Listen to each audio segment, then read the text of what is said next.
Friends, so let's come to the chapter 23, formation of new state and ruler expansion in peninsular India. तो we have finished the Northern India Empire. Northern India Empire में हर्षास जो थे, he was the last Hindu ruler जो north India में बहुत ज़्यादा rule किए थे. उसके बाद सारा नॉर्थ इंडिया वाली जो डायनेस्टी थी वो मिडिवल पीरियड में हम पढ़ेंगे. बट हम इसी टाइम पे post modern time, post Guptas time पे हमारे जो रूलर इंडिया में जो पेनिनसुलर बने, रूलर इंडिया में सातवाहनास के बाद हमने देखा सातवाहनास जो थे वो पोस्ट मॉडर्न टाइम पे डेक्कन में आए थे. तो उसके बाद कौन कौन सी डायनेस्टीज़ हमारी नीचे वाले एरिया में आई, जैसे कि फॉर एग्जांपल हमारी इशकवाकुज आई, फिर हमारे पालवाज आए, चालुक्याज आए. तो ये सारी डायनेस्टी हम इस वाले चैप्टर में पढ़ेंगे. तो formation of new state and ruler expansion in peninsular India में सबसे पहले न्यू फेज़ की अगर बात करें तो ओल्ड फेज़ कब था, जो सातवाहनास के टाइम पे था. मेगालिथ कल्चर हमने पढ़ा था. मेगालिथ क्या होते हैं, जो डेड बॉडीज़ होती है उनको बरी किया जाता है यूटेंसिल्स के साथ और उसके ऊपर एक बहुत बड़ा सा स्टोन रखा जाता है, दैट इज़ कॉल्ड मेगालिथ्स. ठीक है. और जो बिल्ड करते थे उनको मेगालिथ बिल्डर्स बोला जाता था. तो उस टाइम पे हमने मेगालिथ पढ़ा. उसके बाद हमने सातवाहनास पढ़े थे. अब न्यू फेज़ में हम पढ़ेंगे बहुत सारी डायनेस्टीज़ आई सातवाहनास के बाद जो आई. सातवाहनास के वेस्टर्न साइड, मतलब जो हमारा सातवाहनास डेक्कन वाला एरिया रूल करते तो वहाँ पे वेस्टर्न साइड्स कौन सी आई, ईस्टर्न साइड कौन सी आई, तो ये सारी चीज़ें पढ़ेंगे. और इस चैप्टर में जनरली हम अगर बात करें चालुक्याज और पालवाज की, वो बहुत इंपॉर्टेंट चैप्टर है बिकॉज ऑफ चाइना के जो हमारे विजिट हुआ था ममल्लापुरम में, महाबलीपुरम में. It was very important at that time because उससे क्वेश्चंस आने की संभावना थी. ठीक है. बट अभी इसलिए वो हम चालुक्याज और पालवाज की अगर बात करें तो हम उनके कुछ रूलर्स भी पढ़ेंगे जो कि इस एनसीईआरटी में मेंशन नहीं है, बट हम पढ़ेंगे. एक्स्ट्रा मैंने जोड़ दिया है अपने नोट्स में, जो कि मैंने यहाँ पे अटैच कर दिया है. ठीक है. तो सबसे पहले फॉर्मेशन ऑफ न्यू स्टेट में न्यू फेज में अगर बात करें तो ये जो पीरियड है ये 300 AD से 750 AD तक है. और जो हमने पहले वाला पीरियड पढ़ा था, जो सातवाहनास पढ़ा था, वो 200 BC से 300 AD तक था. ठीक है. अब ये जो पैराग्राफ है इसमें जनरली डिफरेंस बताया गया है कि न्यू फेज और ओल्ड फेज में डिफरेंट क्या था. तो सबसे पहले अगर बात करें तो 300 AD टू 750 AD तक जो अभी वाला फेज है वो सेकेंड हिस्टोरिकल फेज है in the region of south India of the Vindhyas. ठीक है. साउथ जो विंध्यास का साउथ वाला एरिया है वहाँ से स्टार्ट होता है ये एरिया. जो हमारा ओल्ड फेज था वो 200 BC से 300 AD तक था. अब यहाँ पे अगर बात करें जो हमारा न्यू फेज़ है वहाँ पे बहुत सारे न्यू फिनोमिना अटैच हुए, न्यू फिनोमिनाज आए. बिकॉज अगर बात करें कि पहले जो सातवाहनास थे फर्स्ट फेज़ में वो जनरली हमारे तमिलनाडु वाले रीजन में, सदर्न डिस्ट्रिक्ट जो है तमिलनाडु के, वहाँ पे रूल करते थे और डेक्कन में रूल करते थे. बट जो हमारा ये पीरियड आया दैट इज़ न्यू फेज़ आया, वहाँ पे जो रूलर्स आए वो तमिलनाडु, सदर्न कर्नाटका, सदर्न महाराष्ट्र और जो लैंड था between the Godavari and Mahanadi वहाँ पे पूरी तरह ऑक्यूपाई कर लिए थे, उस एरिया को ऑक्यूपाई कर लिए थे. अब उनका खुद का स्टेट्स उनका ऐसा कुछ नहीं पता, बट जनरली विदर्भा वाले रीजन में भी रहते थे. और बहुत सारे डजन्स ऑफ स्टेट्स आए जिनको लैंड चार्टर्स दिया गया. तो उसी टाइप से उन्होंने अपना सेटलमेंट जो है इस एरिया में बनाया. तो हमने पहला डिफरेंस क्या पढ़ा कि जो हमारे सातवाहनास थे वो तमिलनाडु किंगडम में आए थे, southern district of Tamil Nadu. But जो अभी न्यू फेज में जो डायनेस्टीज आई वो हमारी महाराष्ट्र, गोदावरी, महानदी के बीच में जो लैंड है, कर्नाटका हो गया, यहाँ सारे एरिया में रहने लगे और विदर्भ वाले रीजन में. अब इवेंचुअली अगर बात करें तो हमारे ओल्ड फेज में कौन थे, सातवाहनास थे. न्यू फेज में अगर बात करें बिगनिंग ऑफ 7th सेंचुरी में तो हमारे पालवाज आए जो कि कांची वाले एरिया में आए, चालुक्यास आए बादामी वाले एरिया में, पांड्यास जो थे वो मदुरई, पांड्यास हमने चेर चोल पांड्यास पढ़ लिया है, पांड्यास कौन थे, मदुरई में थे. और ये 3 मेजर स्टेट थे.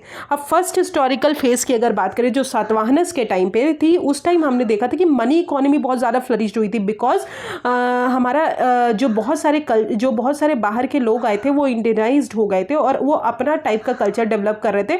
और उसके साथ रोमन ट्रेड बहुत ज़्यादा था उस टाइम पे. तो इस कारण जो है हमारी जो इकोनॉमी थी वहाँ पे मनी इकोनॉमी बहुत ज़्यादा थी.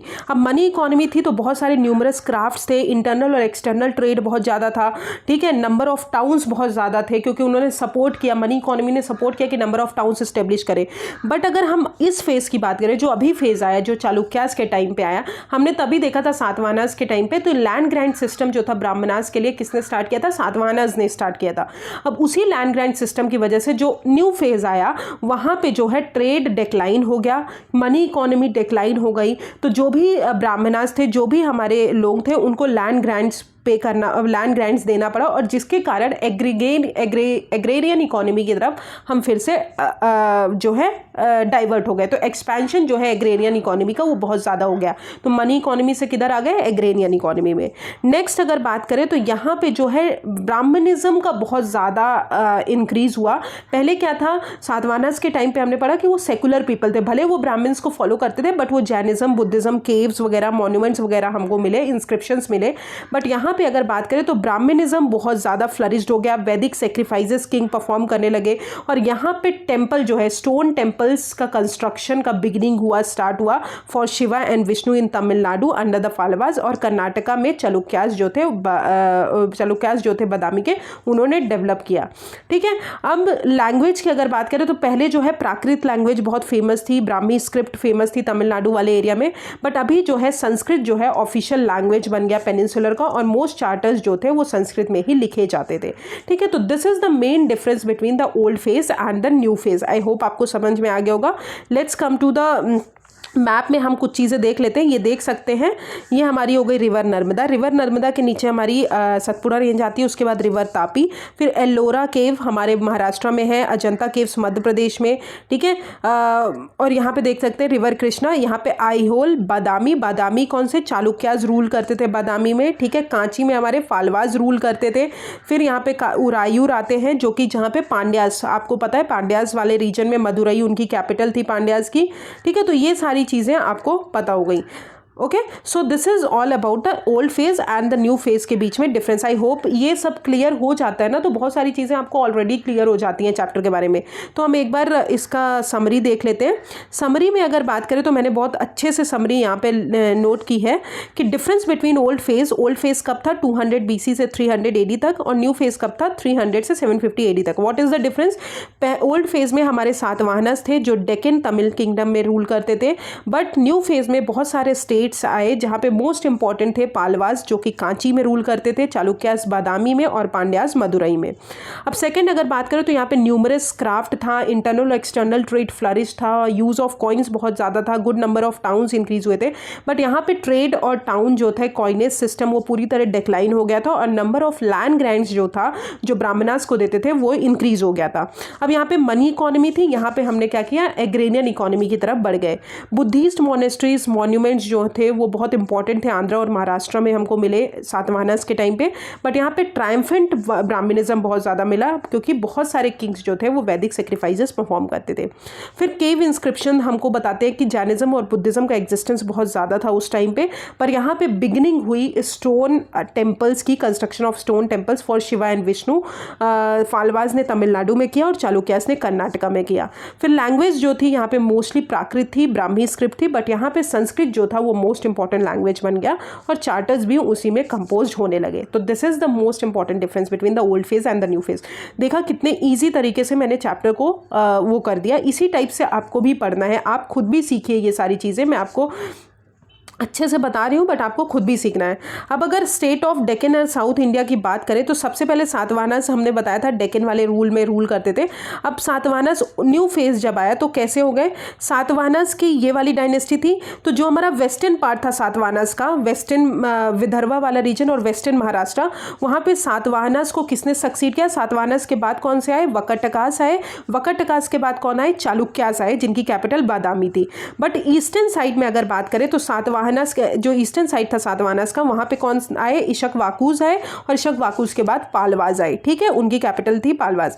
अब अगर बात करें ईस्टर्न जो पालवाज थे वो हमारे ईस्ट में थे, थोड़ा सा ईस्ट में सातवाहनस की कैपिटल में, और कदमवाज जो थे वो हमारे वेस्ट में थे, और इन दोनों के बीच में एक न्यू अंपायर डेवलप हुआ, दैट इज गंगाज अंपायर, जिनकी कैपिटल कोलर थी। ठीक है, ये कंटेम्प्रेरी किसके थे? पालवाज के टाइम पे ही आए थे, और ईस्टर्न गंगा से इनको डिफरेंस किया जाता है, क्योंकि ईस्टर्न गंगा जो है कलिंगा वाले रीजन में आए थे, और ये गंगास जो है ये हमारे दूसरे गंगास है, जिनको वेस्टर्न गंगा भी बोला जाता है। ठीक है, तो this is all about the, आपको सारी चीजें क्लियर हो गई। सातवाहनस के बाद कौन सी आई? साउथ इंडिया में वकटकास आई, वकटकास के बाद चालुक्यास आई, जो कि वेस्टर्न वाले रीजन में आई। ईस्टर्न वाले रीजन की अगर बात करें तो सातवाहनस के बाद इशकवाकुस आई, इशकवाकुस के बाद फालवाज आए। तो ये हमारे डेक्कन वाला एरिया हो गया। और नॉर्थ वाला एरिया तो आपको पता है कि नॉर्थ में हमारे कौन कौन सी डायनेस्टीज आई, एक बार हम मैप आपको बता देंगे, एक बार जब जैसे ये पूरा एंशिएंट इंडिया खत्म होगा तो एक बार हम उसमें बता देंगे, ठीक है। So this is all about the dynasties. Next अगर बात करें हम इसमें, तो हमने ये पढ़ लिया। अब हम पढ़ते हैं state of Deccan and south India की अगर बात करें, तो महाराष्ट्र और विदर्भ वाले रीजन में, ठीक है, जो कि मैंने बताया महाराष्ट्र और विदर्भ वाले रीजन में सातवाहनस जो थे, सक्सीड किसने किया सातवाहनस को? वकटकास ने किया। और वकटकास कौन थे? एक लोकल पावर थे जो कि ब्राह्मणस बोलते थे अपने आप को। और ये इनको किस वजह से जाना जाता था? क्योंकि ये कॉपर प्लेट लैंड ग्रांट्स बहुत ज़्यादा करते थे। Large number of copper plate land grants जो है इन्होंने ब्राह्मणास को इशू किए थे। ये जो थे ब्राह्मणिकल रिलीजन को फॉलो करते थे, वैदिक सेक्रीफाइसेस परफॉर्म करते थे। बट इनकी पॉलिटिकल हिस्ट्री बहुत ज़्यादा इंपॉर्टेंट है नॉर्थ इंडिया में अगर बात करें, क्योंकि तब चंद्रगुप्त के टाइम पे, क्योंकि ये कंटेम्प्रेरी थे चंद्रगुप्त के, ठीक है, चंद्रगुप्त 2 के। तो हमने बताया था चंद्रगुप्त 2 जब हमने पढ़ा था गुप्ता एम्पायर में, तो हमने बोला था कि इनकी जो बेटी थी प्रभावती, इन्होंने वकटका रूलर के साथ, वकटका प्रिंस के साथ शादी की थी। फिर वकटका प्रिंस खत्म हो गए तो उनका बेटा बन गया था रूलर, और इसी के कारण इनडायरेक्ट कंट्रोल इनको मिल गया था वकटका का, और उसके थ्रू ये मालवा और गुजरात में भी गए थे, ठीक है, ऑक्यूपाई कर लिए थे। तो ये चंद्रगुप्त 2 के टाइम पे हमने पढ़ा था, तो इसलिए बहुत इंपॉर्टेंट हो जाती है वकटका डायनेस्टी। फिर बट कल्चरली अगर बात करें तो वकटका किंगडम जो था वो जनरली एक बहुत इंपॉर्टेंट ट्रांसमिटिंग सेंटर था between the Brahmanical ideas and social institution to the south, तो साउथ में बढ़ाने का। तो ये हो गई वकटका। तो महाराष्ट्र और विदर्भ वाले रीजन में सातवाहनस को किसने सक्सीड किया? वकटकास ने। अब वकटकास के बाद वकटकास को किसने सक्सीड किया? चालुक्यास जो थे, वो बादामी इनकी कैपिटल थी, वेरी इंपॉर्टेंट। चालुक्यास जो है बहुत इंपॉर्टेंट रोल प्ले किए डेक्कन और साउथ इंडिया में टिल 757, जब तक उनको राष्ट्रकूटास ने नहीं हराया, ठीक है। राष्ट्रकूटास जो है मिडिवल पीरियड में आएंगे, हम मिडिवल हिस्ट्री में पढ़ेंगे, राष्ट्रकूटास ने हराया था, तब चालुक्यास खत्म हुए थे। अब चालुक्यास को अगर बात करें तो ये भी अपने आप को ब्राह्मण बोलते थे या फिर मनु और मून बोलते थे। ये बोलते थे कि इनके एंसेस्टर्स जो थे वो अयोध्या से बिलोंग करते थे, इसलिए इनको लेजिटिमेटी और रिस्पेक्टेबिली इनको बहुत ज़्यादा मिलती थी। बट रियली अगर बात करें तो इनको लोकल कार्नीस पीपल थे उससे बिलोंग करते थे, और ये रूलिंग वर्ना में जैसे ब्राह्मणिज्म में ये इम्प्रोवाइज्ड होके आए थे, ठीक है। अब चालुक्यास की अगर बात करें तो इन्होंने किंगडम अपना सेटअप किया था 6th सेंचुरी AD में। इनकी कैपिटल वाटापी थी, जिसको बादामी बोला जाता है, जो कि कर्नाटका डिस्ट्रिक्ट में थी, ठीक है, कर्नाटका स्टेट में थी। लेटर इनके बहुत सारे ब्रांचेस भी बने, बट इनकी कैपिटल जो थी वो बादामी बहुत इंपॉर्टेंट कैपिटल थी। अब on the ruins of Satavahanas power, ठीक है, तो ये हो गया हमारा चालुक्यास। अब चालुक्यास के बहुत इंपॉर्टेंट रूल थे, पुलाकेशिन थे, ठीक है, पुलाकेशिन 1 थे, फिर बहुत इंपॉर्टेंट रूलर्स आए थे, वो हम पढ़ेंगे, इसमें नहीं दिया है बट हम अलग से मैंने अपने नोट्स में ऐड अप किया है, तो हम उसमें पढ़ेंगे। अब हमने वेस्टर्न साइड में पढ़ लिया कि वेस्टर्न नॉर्थ महाराष्ट्र और विदर्भ वाले रीजन में कौन आए थे।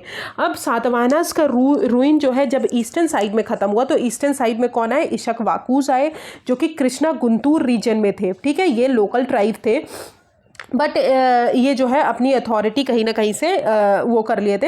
इन्होंने बहुत सारे मॉन्यूमेंट्स बनाए नागार्जुनिकोंडा और धरनी कोटा में, और इन्होंने practice of land grand start किया था कृष्णा गुंटूर रीजन में। तो कृष्णा गुंटूर रीजन में प्रैक्टिस ऑफ लैंड ग्रैंड किसने स्टार्ट किया था? हमारे इक्ष्वाकुस ने किया था, और इन्होंने बहुत सारे कॉपर प्लेट चार्टर्स जो है डिस्कवर किए थे। तो ईस्टर्न साइड में कौन सातवाहनस को सक्सीड किया? इक्ष्वाकुस। उसके बाद इक्ष्वाकुस के बाद उसी रीजन में कौन है? Palwas. Very important, because Palwas के बारे में भी हम अलग से पढ़ेंगे, जिसमें नरसिम्हन वर्मन, महेंद्र वर्मन के बारे में पढ़ेंगे, ठीक है, तो बहुत इंपॉर्टेंट हो जाता है। अब पालवास की अगर बात करें तो पालवा टर्म जो है पालवा, उसका मतलब होता है क्रीपर, ठीक है, और संस्कृत वर्ड में उनको टोंडई बोला जाता है। ये जनरली लोकल ट्राइब थे जो टोंडई नाडू वाले की अथॉरिटी रखते थे, और इनको लैंड ऑफ क्रीपर्स भी बोला जाता था। बट ये कंप्लीटली सिविलाइज्ड हो गए, बिकॉज इन तमिल अगर बात करें पालवा का वर्ड होता है रोवर, ठीक है। अब ये आंध्रा और नॉर्दर्न तमिलनाडु वाले रीजन में थे। इनकी कैपिटल कांची थी, और मॉडर्न कांचीपुरम जिसको बोलते हैं, और इन्होंने बहुत सारे टेम्पल्स बनाए, और वैदिक लर्निंग जो है इनके अंदर बहुत ज़्यादा एनहांस्ड हुई, ठीक है। तो केव टेम्पल एट बादामी। अब अर्ली पालवास जो थे वो कॉन्फ्लिक्ट में किसके साथ आए? कदमवास। अब कदमवास जो थे वो कर्नाटका वाले रीजन में, नॉर्दर्न कर्नाटका वाले रीजन में रूल करते थे, जो कि हम पढ़ेंगे, और ये ब्राह्मणास अपने आप को बताते थे। अब कदम्ब के एक मोस्ट इंपॉर्टेंट किंग थे जिनको मयूर सरमन बोला जाता था, Mayura Sharman, very important ruler. और ये अब किस लिए जाने जाते हैं? क्योंकि इन्होंने एजुकेशन जो है कांची में, इन्होंने एजुकेशन रिसीव की थी कांची से, और बट इनको जो है बहुत गलत तरीके से बोला गया था कि इनको हटाया गया था। पर इन्होंने अपनी इंसल्ट के कारण ही कदम्बा चीफ जो थे उन्होंने बहुत सारे कैंप सेटअप किए फॉरेस्ट एरिया में, उन्होंने फालवाज रूलर को डिफीट किया with the help of forest tribe, और इवेंचुअली फालवाज जो है डिफीट होने के बाद उन्होंने कदम्बा को रिकग्नाइज कर लिया कि ये भी एक बहुत इंपॉर्टेंट हमारी रूलर्स हैं, और इन्होंने मौसिन राम में इन्वेस्ट किया बाय विद द रॉयल इंजेंसिया। और जो मयूर सरमन जो थे, इन्होंने बहुत सारे 18 अश्वमेधा सेक्रीफाइसेस परफॉर्म किए, और कदम्बाज जो थे अपना रूल, इनका जो कैपिटल थी वो बैजंती और बनावसी थी, जो कि नॉर्थ कनारा डिस्ट्रिक्ट जो थी कर्नाटका की वहाँ पे थी, तो बनावसी थी। ठीक है, तो ये हो गए कदम्बा। कदम्बा कहाँ थे? वेस्ट वाले रीजन में। ईस्ट में थोड़ा सा ये थे, फिर उसके बाद उसके वेस्ट में अगर बात करें, और बीच में एक रूल डायनेस्टी आई थी, दैट इज़ गंगा। ठीक है, तो गंगास की अगर बात करें तो हमने कदम्बा पढ़ लिया, अब हम गंगास की अगर बात करें तो गंगास जो थे इंपॉर्टेंट अनदर कंटेम्प्रेरी थे हमारे पालवास के। कौन थे ये? कौन थे? कंटेम्प्रेरी थे पालवास के। ये सदर्न कर्नाटका में रूल करते थे। इनका किंगडम जो है वो पालवास जो है, इनके ईस्ट में पालवास थे, इनके वेस्ट में कदम्बास थे, और ये बीच में जो थे, और इनको वेस्टर्न गंगा बोला जाता था। क्यों बोला जाता था? क्योंकि ईस्टर्न गंगा जो थे वो कलिंगा वाले रीजन में थे 5th सेंचुरी में। ठीक है, from the most of the time western Ganga जो थे वो फिडिएटरीज थे पालवास के, और हमारे कंटेम्प्रेरी थे भी पालवास के। इनकी जो कैपिटल थी वो कोलर थी, और ये कोलर जो हमारा कर्नाटका का गोल्ड माइन है, वहाँ से बहुत सारा जो है गोल्ड यूज़ करते थे, और जिसके कारण हमारी डायनेस्टी बहुत बड़ी। अब वेस्टर्न गंगास जो थे, जो गंगास की बात कर रहे हैं, वो बहुत सारे लैंड ग्रांट्स करते थे, जैनास को देते थे, और कदम्बास भी जैनास को देते थे। बट मोस्ट इंपॉर्टेंट अगर बात करें तो ब्राह्मणिज्म को फेवर करते थे।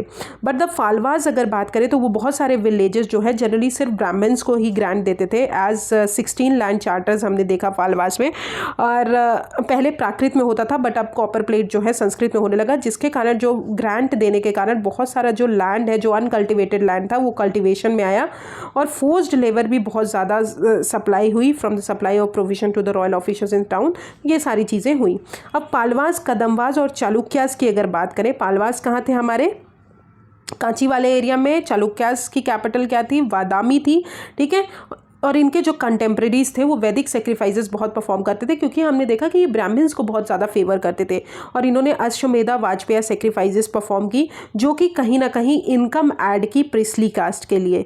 ठीक है, अब ब्राह्मणास जो थे देयरफॉर इंपॉर्टेंट क्लास एमर्ज हुए as an expense of peasantry, because peasantry को बहुत ज़्यादा, पीजेंट्री से ही सारा लैंड टैक्स कलेक्ट किया जाता था, पीजेंट्री के ऊपर सब कुछ इम्पोज किया जाता। पीजेंट्री जो है हॉर्सेस सप्लाई करेंगे, काऊ सप्लाई करेंगे, जब भी आर्मी वहाँ जाएगी तो उनके एक्सपेंस पे हमारे ब्राह्मणास ग्रो करें। ठीक है, और गिफ्ट्स वगैरह रिसीव करें। और ये सिचुएशन के कारण क्या हुआ, एक बहुत इंपॉर्टेंट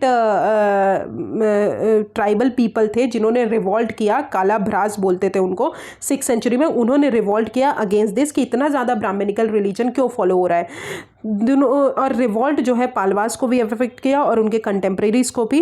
काल भ्रास को अगर बात करें तो उनको एविल रूलर्स बोला जाता था, क्योंकि वो चाहते थे कि ब्राह्मणिज्म जो है ओवरथ्रो हो जाए, और ये ब्राह्मदेया राइट्स जो है उसको एंड किया जाए। ठीक है, तो काल, और वो जनरली बुद्धिस्ट को फॉलो करते थे, पेट्रोनाइज करते थे बुद्धिस्ट को। बट सिग्निफिकेंटली अगर बात करें तो कालवास का जो रिवॉल्ट था वो कहीं ना कहीं जॉइंट एफर्ट अगर पांड्यास, पालवास, चालुक्यास करते तभी हारते। फिर कालवास को इम्प्रिजेंट हो गए, कालवास ने बहुत सारे चोलास, पांड्यास, चेरास को इम्प्रिजेंट किया, और इससे हमको पता चलता है कि वो जो है बहुत ज़्यादा रिपरकशन जो है तमिलनाडु में बढ़ गया बिकॉज ऑफ दिस, क्योंकि वो चाहते थे ब्राह्मणिज्म एंड हो। अब कॉन्फिडरेंसी जो थी किंग की अगेंस्ट द कालाभ्रास जो ब्राह्मण्स को फेवर करते थे, उन्होंने फिर से स्टार्ट कर दिया उनके खिलाफ कि वो जो है रिवॉल्ट करेंगे against the existing social and political order in south India. ठीक है, तो this is all about Kalabhras. I hope आपको समझ में आ गया होगा। Let's come to the summary. ठीक है, तो समरी की अगर बात करें तो हमने पढ़ लिया what is the difference between old and new phase. अब हम आते हैं नॉर्दर्न महाराष्ट्र और विदर्भ और बेरार रीजन में। अब नॉर्दर्न महाराष्ट्र, विदर्भ और बेरार रीजन में मैंने बताया कि सातवाहनस को कौन सक्सीड किया, हमारे वकटकास का सक्सीड किया। वकटकास के बाद कौन आए, हमारे चालुक्यास आए। ठीक है, अब हम अगर बात करें वकटकास डायनेस्टी की, तो वकटकास जो थे वो मेनली अपने आप को ब्राह्मण्स बोलते थे। सक्सेसर किसके थे, सातवाहनास के थे। कंटेम्प्रेरी किसके थे, गुप्ता के थे, क्योंकि चंद्रगुप्त II ने अपनी बेटी की प्रभावती की शादी वकटका किंग से की थी। इनको किस लिए जाना जाता है, क्योंकि इन्होंने large number of copper plate land grants किए थे ब्राह्मण्स को, वैदिक सेक्रीफाइसेस परफॉर्म करते थे। ठीक है, और ये चैनल बन गए थे कि इन्होंने इन्होंने ब्राह्मणिज्म को जो है ट्रांसमिट किया था टू द साउथ, और सोशल इंस्टीट्यूशन जो है साउथ की तरफ ट्रांसमिट किया था। ठीक है, अब अगर बात करें इनके कंट्रीब्यूशन की, जो कि वहाँ पे मेंशन नहीं है, हमने अलग से मेंशन कर दिया है। इकोनॉमी की अगर बात करें तो ट्रेड एंड कॉमर्स इंक्रीज हुआ था, ये ट्रेड रूट्स को कंट्रोल करते थे। कल्टिवेशन एक्सपैंड हुआ था because of land grants to the Brahmans. Feudalism promote हुआ था क्योंकि ऑब्वियसली लैंड ग्रांट्स करते थे तो बहुत सारे फ्यूडल चीफ्स जो है राइज हो गए थे। रिलीजन की अगर बात करें तो ब्राह्मणिकल रिलीजन को फॉलो करते थे क्योंकि वैदिक सेक्रीफाइसेस परफॉर्म करते थे, for example Vishnu Shiva, but Buddhism को भी प्रोटेक्ट करते थे और जैनिज्म को भी। लिटरेचर की अगर बात करें तो बहुत इंपॉर्टेंट लिटरेचर था मेघदूतम, जो कि कालिदास ने लिखी थी, वो इन्हीं के टाइम पे आई थी और ये प्राकृत लैंग्वेज को फॉलो करते थे। ठीक है, तो मेघदूतम याद रखिएगा किसकी है, कालिदास की। किस टाइम की, वकटकास की। ठीक है, अब वकटकास के बाद कौन आए, वेस्टर्न रीजन में ही हमारे चालुक्यास डायनेस्टी आई, वेरी इंपॉर्टेंट डायनेस्टी, 573 से 755 एडी तक रही। अब इनकी जो कैपिटल थी वो कौन सी थी, बादामी और वाटपी, जो कि डेक्कन और साउथ इंडिया में थी। ये अपने आप को ब्राह्मण्स बोलते थे या मनु और मून बोलते थे, बट लोकल कार्नीस पीपल थे। ये किसके थे, सक्सेसर थे वकटकास के, और इनको किसने डिफीट किया था, ये हारे किससे थे, मिडिवल टाइम पे राष्ट्रकूतास आए थे, उनके द्वारा ये हारे गए थे। ठीक है, उन्होंने ही हराया था, तब तक ये डायनेस्टी बहुत ज़्यादा रूल की। अब इनके most important rulers, very important, जो कि आपके उसमें नहीं दिए हैं।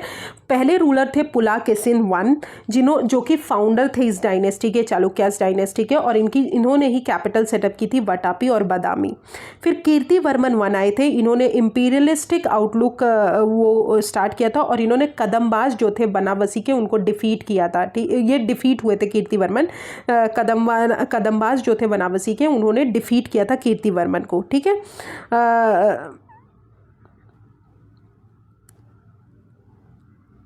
ठीक है, सॉरी, कीर्तिवर्मन ने कदम्बाज जो थे बनावसी के, उनको डिफीट किया था। फिर पुलाकेसिन II आए, इन्होंने हर्षास की डायनेस्टी को डिफीट किया था, हर्षास को डिफीट किया था, हमने आईहोल इंस्क्रिप्शन में पढ़ा है, जब पोस्ट गुप्ता में हर्षवर्धन पढ़ा था। फिर कीर्तिवर्मन II आए, जो कि लास्ट रूलर थे, और इनको किसने डिफीट किया था, डांटी दुर्गा, जो कि राष्ट्रकूता रूलर थे, उन्होंने इनको डिफीट किया था। ठीक है, तो ये हमारे मोस्ट इंपॉर्टेंट रूलर्स हो गए। अब इनके कंट्रीब्यूशन की अगर बात करें तो बहुत इंपॉर्टेंट कंट्रीब्यूशन है, इन्होंने Vesara school of temple architecture start किया था। तो हमने 3 टाइप के टेम्पल आर्किटेक्चर हम पढ़ेंगे जब हम आर्ट एंड कल्चर पढ़ेंगे, द्राविडियन आर्किटेक्चर, ठीक है, फिर Nagara temple architecture and Vesara school of temple architecture. तो Vesara school of temple architecture किसने स्टार्ट किया था, हमारे चालुक्यास ने स्टार्ट किया था। 3 मेन टेम्पल्स बहुत इंपॉर्टेंट है। आईहोल जो है वो कर्नाटका वाले रीजन में है, इनमें 4 टेम्पल इंपॉर्टेंट है, Lad Khan temple, Durga temple, Huchchi Malligudi temple and Meguti temple. फिर बादामी और वाटापी में एक टेम्पल था, मेगालिथ टेम्पल, जिसमें 3 हिंदुइज्म के टेम्पल थे, एक जैनिज्म का टेम्पल था। और पट्टाडक्कल सिटी जो थी वो बहुत इंपॉर्टेंट थी, जिसमें एक पापनाथ टेम्पल था और बिरुफेक्स टेम्पल, फिर संगमेश्वर टेम्पल। अब पापनाथ टेम्पल जो था वो नॉर्दर्न स्टाइल में बना था, और विरूपाक्ष टेम्पल और संगमेश्वर टेम्पल जो है वो सदर्न स्टाइल में बना था। Okay, so this is all about हमारा चालुक्यास डायनेस्टी। ठीक है, wait a second. Yes, so where we have finished this Chalukyas dynasty. I hope आपको समझ में आ गया होगा सारी चीज़ें. Okay, next come to the, wait a second, कुछ गड़बड़ हो रहा है, 1 मिनट.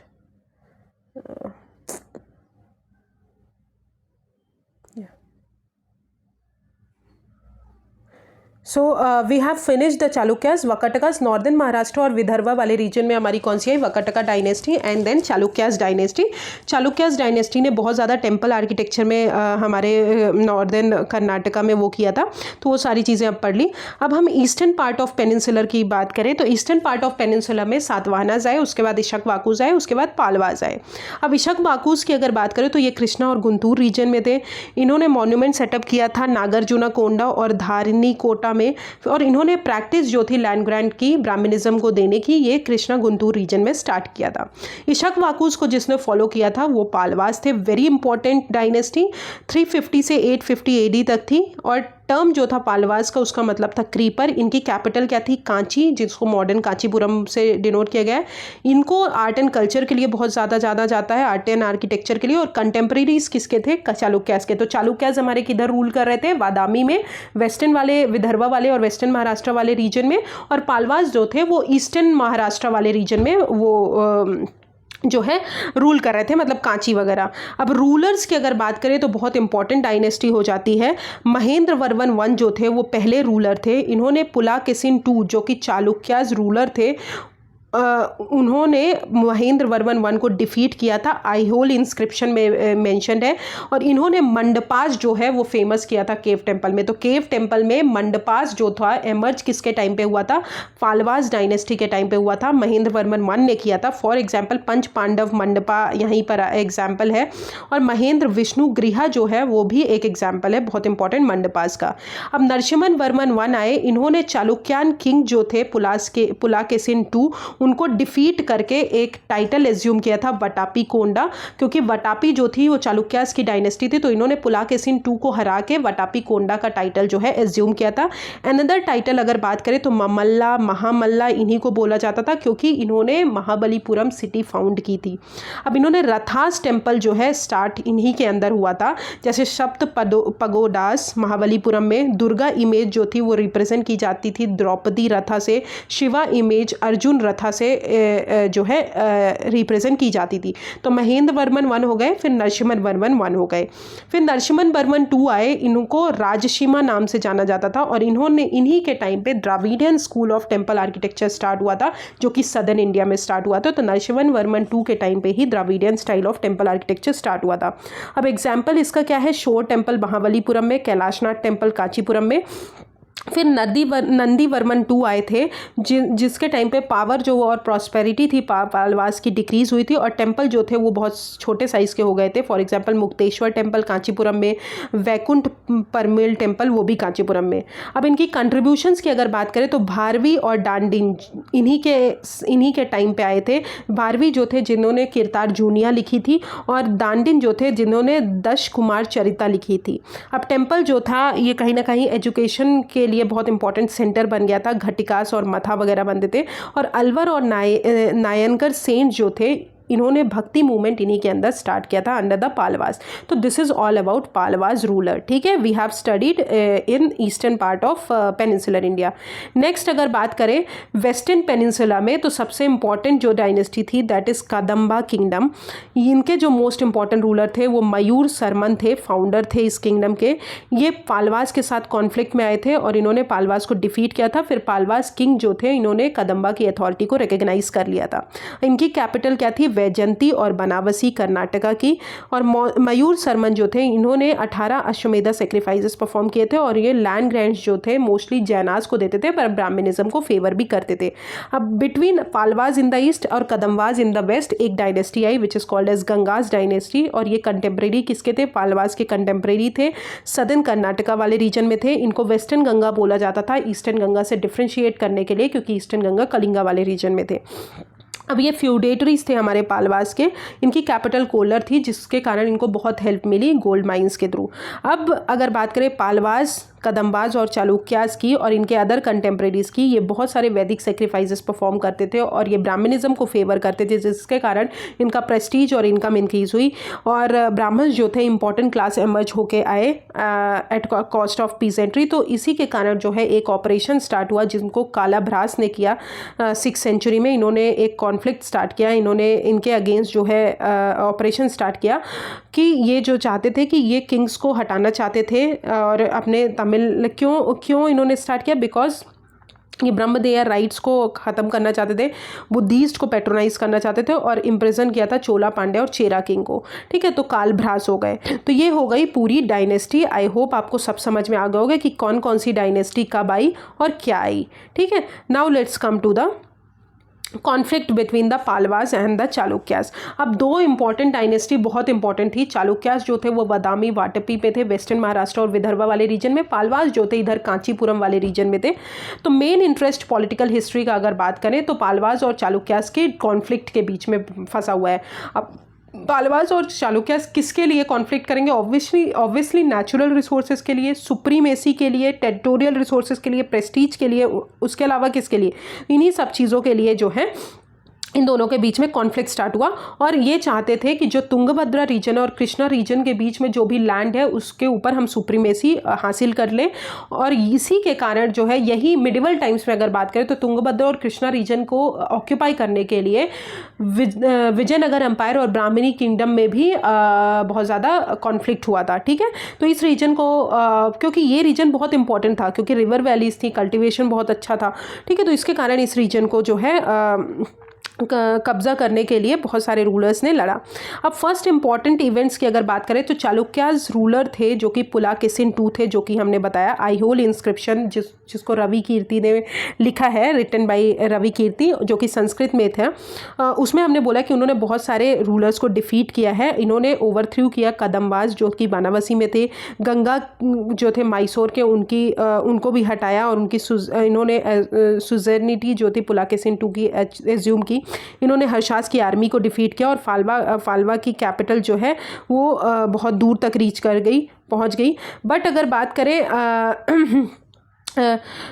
कृष्णा और गोदावरी जो कि हमारे चालुक्याज रूलर की डायनेस्टी थी, उन्होंने जो हमारे पालवाज रूलर की डायनेस्टी थी, जो वेंगी वाली डायनेस्टी थी, मतलब एक प्रोविंस था हमारा उनके रीजन में, तो उनको वहाँ तक वो रीच कर गए और उनको जो वेंगी वाले रीजन में रीच किए चालुक्याज, उनको ईस्टर्न चालुक्याज बोला गया। हाउएवर अगर बात करें पुलाकेसिन II जो थे, उन्होंने फाल्वा टेरिटरी को पूरी तरह इन्वेड नहीं कर पाए, फेल हो गए। फाल्वा किंग जो थे नरसिम्हा वर्मन, उन्होंने चालुक्याज की कैपिटल ऑक्यूपाई की और उन्होंने टाइटल एज्यूम किया वटापी कोंडा, जो कि हमने बताया कि उनको वटापी कोंडा बोला गया। Toward the end of 7th century अगर बात करें तो चालुक्याज किंग जो थे विक्रमादित्य II, उन्होंने कंप्लीटली पालवास को डिफीट कर दिया था और पूरी तरह पालवास की टेरिटरी अपने अंदर कर ली थी। और उसके बाद चालुक्याज किंग को किसने डिफीट किया था? राष्ट्रकूता रूलर जो आए थे, जो कि हमारे मिडिवल टाइम्स में आए थे। तब तक वो डायनेस्टी चली और मिडिवल टाइम्स में राष्ट्रकूता किंग आए, उन्होंने पूरी तरह डांटी दुर्गा ने उनको हरा दिया और उस वाले रीजन को ऑक्यूपाई कर लिया। सो this is the conflict between the 2। तो समरी देख लेते हैं एक बार कॉन्फ्लिक्ट्स की। ठीक है, तो कॉन्फ्लिक्ट्स बिटवीन पालवाज एंड चालुक्याज की अगर बात करें क्यों हुआ? Because of plunder, Prestige, territorial resources के लिए और सुप्रीमेसी हमको हासिल करनी थी कृष्णा और तुंगभद्रा रीजन में। अब इसमें सबसे इंपॉर्टेंट किंग थे पुलाकेसिन II, चालुक्याज किंग थे। इन्होंने आईहोल इंस्क्रिप्शन में बहुत सारी चीज़ें मेंशन है कि इन्होंने कदम्बाज जो थे बनारसी के, उनको हटाया, कंपेल्ड किया गंगा को और डिफीट किया हर्षास की आर्मी को। और वो पालवाज डायनेस्टी जो थी वेंगी, वहाँ तक पालवाज की डायनेस्टी जो थी प्रोविंस था एक वेंगी, वहाँ तक रीच कर गए और उन्होंने ईस्टर्न चालुक्याज वहाँ पे एक ब्रांच सेटअप की। फिर पालवा किंग थे नरसिम्हा वर्मन, उन्होंने चालुक्याज को हराया और कैपिटल उनकी जो थी वटापी, उसको हासिल कर लिया और अपने आप को टाइटल दिया वटापी कोंडा का। फिर विक्रमादित्य II आए जो कि लास्ट चालुक्याज रूलर थे, उन्होंने पूरी तरह पालवास को डिफीट कर दिया और उनको किसने डिफीट किया? राष्ट्रकूता किंग आए थे डांटी दुर्गा, उन्होंने डिफीट किया। तो this is all about the conflict between the Pallavas and the Chalukyas. ठीक है, नेक्स्ट आते हैं हम टेम्पल में, बहुत इंपॉर्टेंट। तो टेम्पल, डिमांड इन पीजेंट्री, ये सब हम पढ़ लेते हैं, उसके बाद हम वो पढ़ेंगे। अब टेम्पल्स की अगर बात करें तो वैदिक सेक्रीफाइसेस आपको पता है कि परफॉर्म कर रहे थे। हमने देखा कि यहाँ पे टेम्पल बहुत ज़्यादा फ्लरिश हुआ, Dravidian school of temple architecture आए, स्टोन टेम्पल्स बने। तो अल्बर्स और नायनकर सेंट्स भी यहीं पर आए अंडर द पालवास, जो कि हमने देखा। तो अल्बर सेंट्स जो थे वो ग्रेट डिवोटी थे किसके? विष्णु के, याद रखिएगा। और नायनर जो थे वो शिवा को फॉलो करते थे। और यहाँ पे स्टोन टेम्पल बहुत ज़्यादा फ्लरिश्ड हुआ। रथा टेम्पल हमने देखा, हमने पालवास के टाइम पे ही हमने चालुक्यास के ही टाइम पे रथास टेम्पल हमने पालवास के टाइम पे देखा कि रथास जो थे नरसिम्हा वर्मन I के टाइम पे स्टार्ट हुआ। ठीक है, तो 7 रथास टेम्पल जो है महाबलीपुरम में फाउंड किए गए क्योंकि नरसिम्हा वर्मन I थे, उन्होंने महाबली सिटी फाउंड की थी।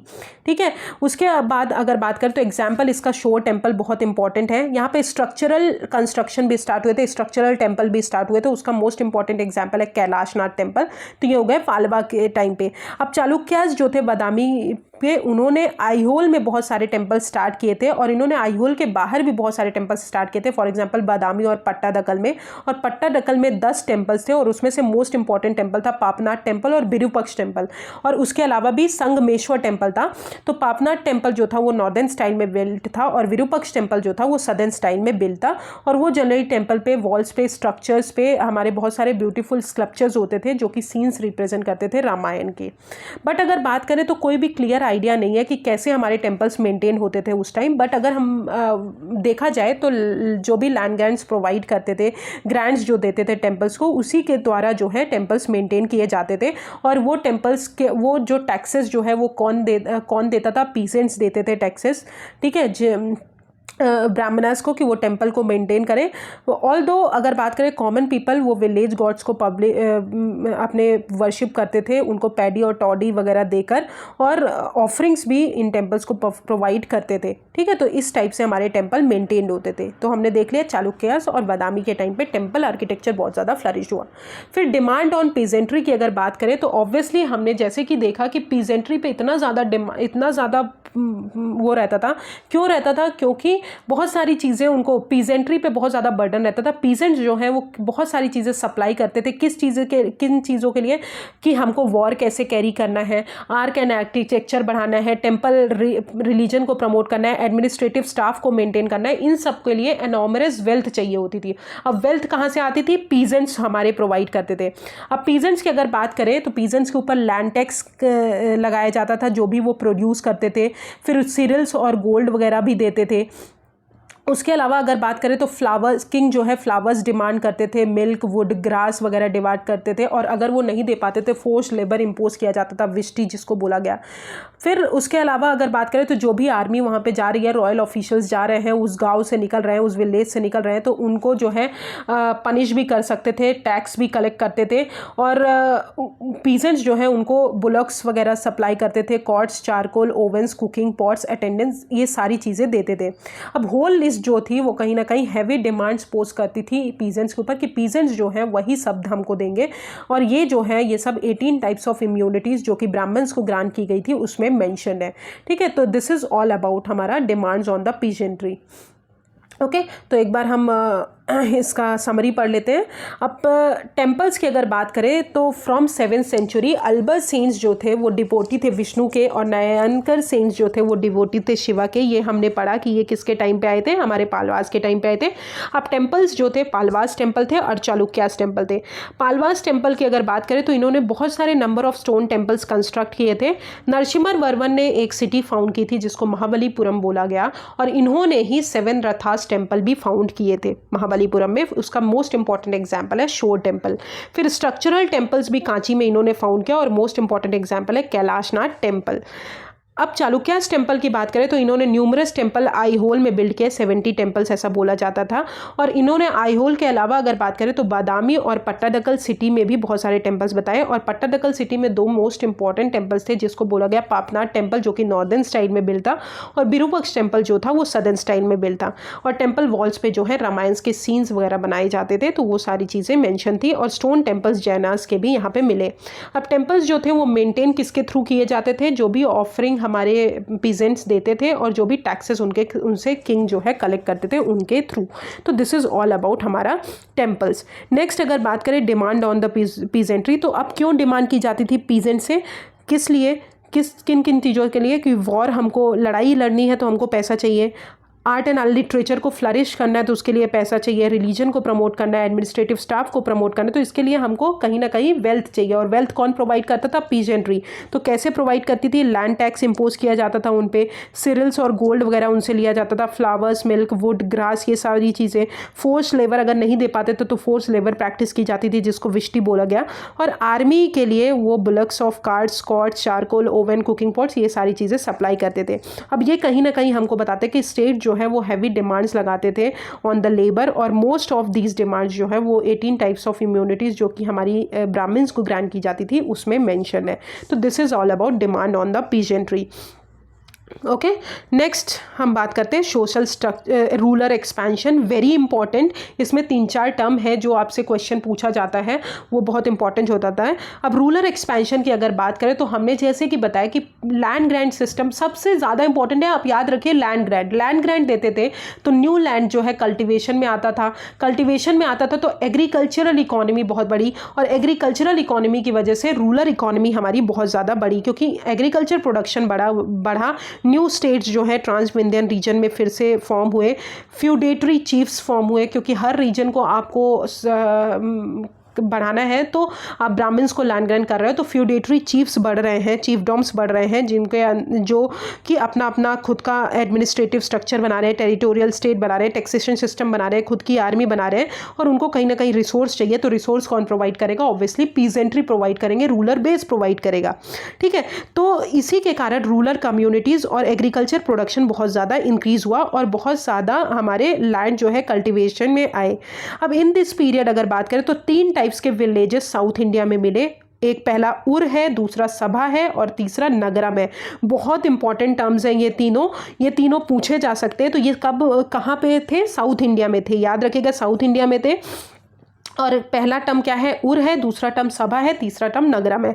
अब उर जो था ये यूजुअल टाइप का विलेज था जहाँ पे पीजेंट्स रहते थे, ठीक है, जो अपने लैंड कॉमनली हेल्ड करते थे, और इन पे विलेज हेडमैन के पास रिस्पॉन्सिबिलिटी थी कि वो जो भी टैक्स पे करें, जो भी टैक्स कलेक्ट करेंगे वो पे करेंगे ऑन देयर बिहाफ। तो उर क्या था? पीजेंट्री वाले, मतलब कॉमन विलेजेस से जो कि पीजेंट्स कास्ट रहती थी।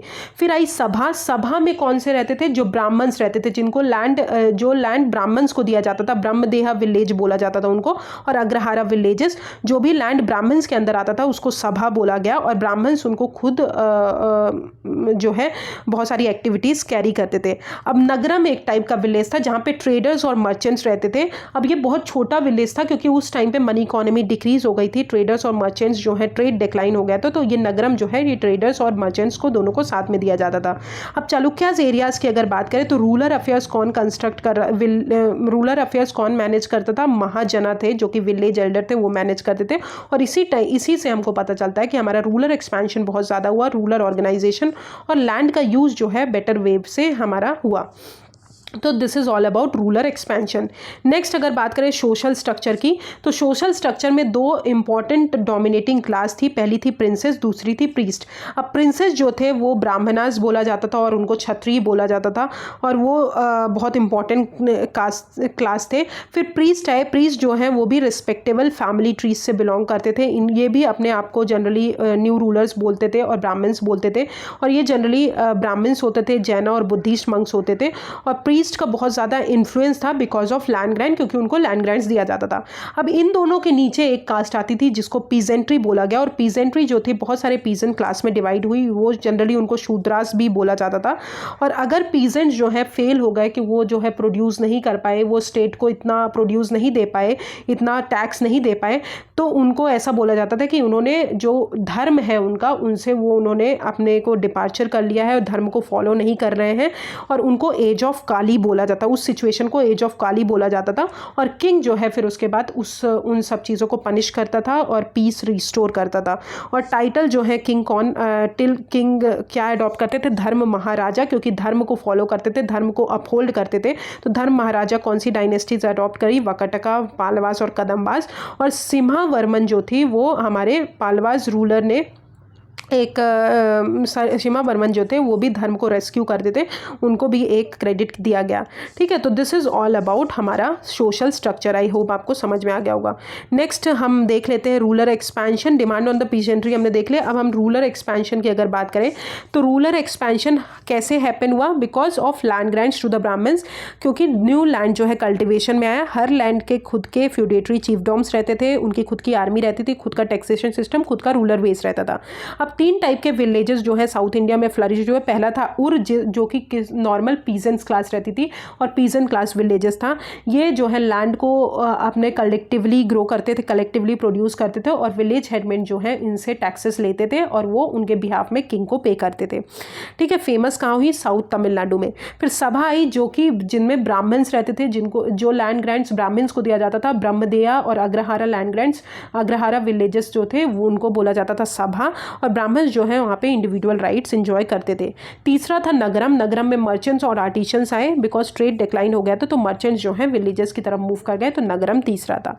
चालुक्याज में अगर बात करें तो रूरल अफेयर्स कौन मैनेज करता था? महाजना मैनेज करते थे। अब सोशल स्ट्रक्चर की बात करें तो सोसाइटी जो है 2 क्लासेस से डोमिनेटेड थी, प्रिंसेस और प्रीस्ट। प्रिंसेस जो थे उनको ब्राह्मणास और क्षत्रिय बोला जाता था, और प्रीस्ट जो थे उनको भी ब्राह्मणास, अपने आप को ब्राह्मणास बोलते थे, और जैनास और बुद्धिस्ट मंक्स भी इन्हीं के अंदर आते थे और इनको ऑफर्ड लैंड ग्रांट्स किया जाता था। अब बिलो प्रिंसेस एंड प्रीस्ट की अगर बात करें तो पीजेंट्री आती थी जो कि बहुत सारे न्यूमरस कास्ट में डिवाइडेड थी, और अगर ये फेल हो जाए कि ये टैक्स नहीं पे कर रहे हैं, ये इतना प्रोड्यूस नहीं कर रहे हैं, तो इनको बोला जाता था कि ये अपने धर्म को फॉलो नहीं कर रहे हैं, और इनको उस टर्म को बोला गया एज ऑफ काली। और ये ड्यूटी थी किंग की कि किंग जो है uphold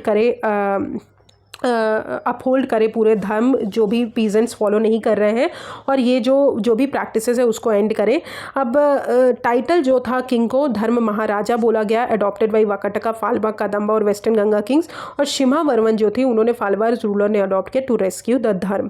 so this is all about the Chalukyas, जो हमारी सदर्न इंडिया की डायनेस्टी थी। उसके बाद हमारा पूरा एंशिएंट इंडिया ख़त्म होता है। इसके बाद हम कुछ चीज़ें पढ़ेंगे कि कैसे कैसे हमारा डिफरेंस, कैसे कैसे हमारी चीज़ें चेंज हुई। 3-4 चैप्टर बचे हैं, वो बहुत जल्दी खत्म हो जाएगा। Okay, so thank you so much. If you have any problem just comment me on the comment section. कोई भी प्रॉब्लम हो आप बताइएगा। नॉर्थ इंडिया और साउथ इंडिया का मैप हम बना के देंगे आपको कि कौन कौन सी डायनेस्टी सक्सीड की गई, ठीक है, सक्सेसर्स कौन कौन से थे, तो पूरा आपको क्लियर हो जाएगा बहुत अच्छे से। Thank you so much. If you have any problem just comment me on the comment section. Thank you.